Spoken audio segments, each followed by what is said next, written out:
গ্রামের বাসায় ঈদ করতে এসে নিজেদের পুকুরের গজার মাছ রান্না করছি। এই মাছ সচরাচর পাওয়া যায় না বললেই চলে। আর গ্রামের বাসায় এসে নিজেদের পুকুর থেকে মাছ ধরে সেটা কেটে বেছে ধুয়ে পরিষ্কার করে নিয়েছি নিজের হাতে রান্না করার জন্য। আর নিজের হাতে রান্না করে পরিবারের সবাইকে নিয়ে খাওয়ার মজাই আলাদা। হ্যালো ফ্রেন্ডস, আজকে আমি রান্না করছি গজার মাছ। আর এটা নিজেদের পুকুরের মাছ ছিল। মাছটা ভালোভাবে কেটে বেছে পরিষ্কার করে নিয়েছি। আর আজকে আমি মাটির চুলায় গজার মাছ রান্না করব। প্রথমে চুলার উপরে কড়াই দিয়েছি। কড়াই হালকা গরম হয়ে আসলে এর ভিতরে দিয়ে দিলাম নিজেদের ক্ষেতের খাঁটি সরিষার তেল।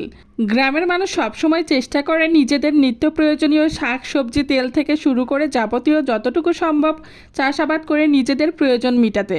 আর এজন্যই গ্রামের মানুষ বলে যে তাদের এক সপ্তাহ বাজার না করেই তারা অনায়াসে রান্না করে খেতে পারে।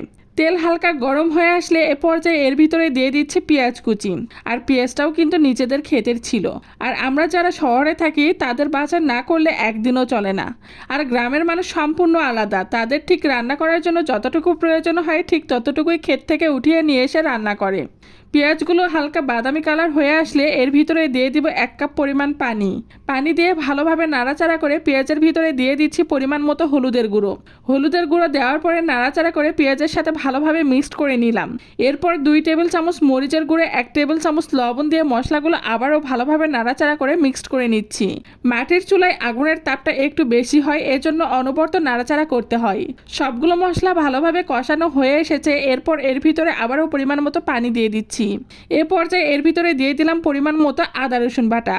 আদা রসুন বাটা দিয়ে ভালোভাবে নাড়াচাড়া করে মিক্সড করে নিলাম। এরপর এর ভিতরে দিয়ে দিলাম 2টা তেজপাতা আর 2-3 টুকরা দারচিনি। সবগুলো উপকরণ দিয়ে মশলাগুলো আবারও ভালোভাবে কষে নিচ্ছি।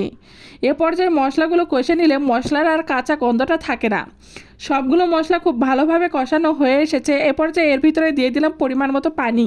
পানি দিয়ে হালকা নাড়াচাড়া করে এর ভিতরে দিয়ে দিচ্ছি ধুয়ে পরিষ্কার করে রাখা মাছ দিয়ে হালকা নাড়াচাড়া করে ঢাকনা দিয়ে ঢেকে দিলাম।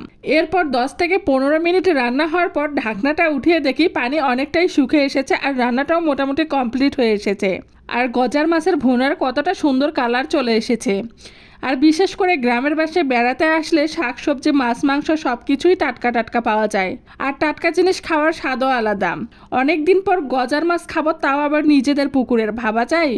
তো আজকে এখানেই বিদায় নিচ্ছি। আবারও দেখা হবে নতুন কোনো রেসিপি নিয়ে। সে পর্যন্ত ভালো থাকবেন, সুস্থ থাকবেন। Thank you so much for watching my video.